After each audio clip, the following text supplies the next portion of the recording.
Magnolia Hotshots, pinakilala na ang possible highest prospect nila ngayong taon at himalang bigman na ang kukunin nila sa PBA draft dahil ang bigman na ito ay magiging Ian Sanggalang 2.0 daw at itong bigman na prospect nila ay siyang prospect din pala ng SMB.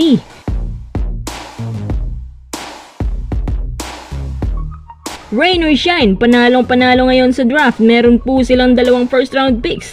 Yari lahat ng PBA teams dito kahit ma-miss nilang unang prospect, meron pa silang pangalawa na isang big man din. Bago tayo magpatuloy, kung nais yung suportahan ng aking channel, just click subscribe and share. Will Gozum, matangkad, malapad ang katawan, malaiyas ang galang maglaro or masasabi ko pa nga na mas athletic ito kumpara kay Ian. Malakas sa poste, mabilis, may handling, masipag dumipensa. Nagkaka-average ng 13.6 points, 10 rebounds at 2.6 blocks.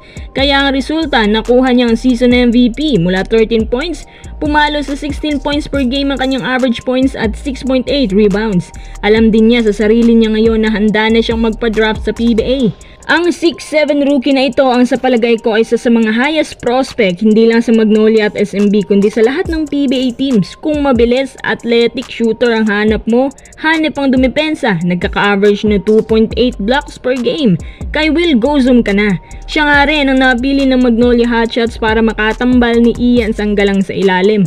Although yung ibang Magnolia fans mas gusto pang manguha ng mas matangkad na player na gaya ni Ben Phillips or Kamakahepa, pero pasensya na lang dahil mukhang iba talaga ang tipo ni Coach Chito.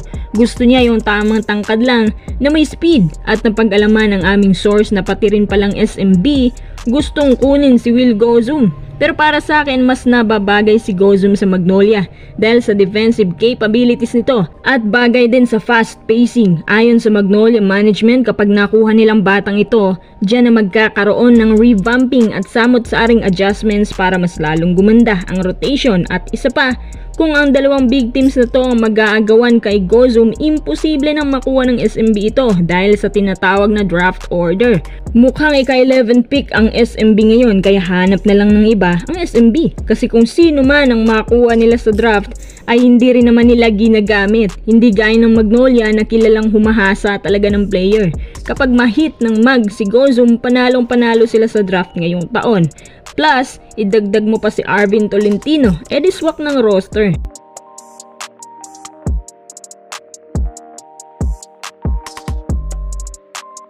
Second update, rain or shine, ang sinasabing mas magiging panalo sa PBA draft dahil sa 2 first round picks nila. Dahil nga kulang din sila ng big man, ang unang tatargetin ni Coach Yeng ay yung player na nabanggit natin kanina na si Kamakahepa, isang Phil-American player na 24 years old pa ngayon. Ang kanyang listed height, naglalaro sa 6'9 or 6'10, shooter. Simple lang gumalaw pero effective. Alam nyo ba na si Hepa last year nakakuha ng career high 30 points para sa Hawaii team? At kung titingnan mo yung playing style niya, moderno. Kadalasan beyond the arc ang sinusuki. Hanip din sa blocks at alam ko na ito talaga ang mga tipo ni Coach Yeng. Shooter na matangkad. At dahil nga 2 ang kanilang picks ngayong taon, isa pa sa posibleng kunin ng Ross ay si Robin Duncan. Mahilig sa Phil-Am ngayon si Coach Yeng.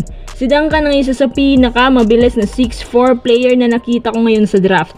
Yung handling at balancing niya ibang klase. Tsaka ibang klase din yung footwork. Napaka-athletic. Siguro sa 2 prospect na ito, mas worth it kunin si Duncan kesa kay Kamakahepa na hindi masyadong consistent ang shooting. Pero kapag nagsanib ang 2 at nahasa under sa kamay ni Coach Yeng, no doubt baka pag-aagawan. At aabangan din yan ng mga malalaking team sa PBA para sila naman ang makakuha.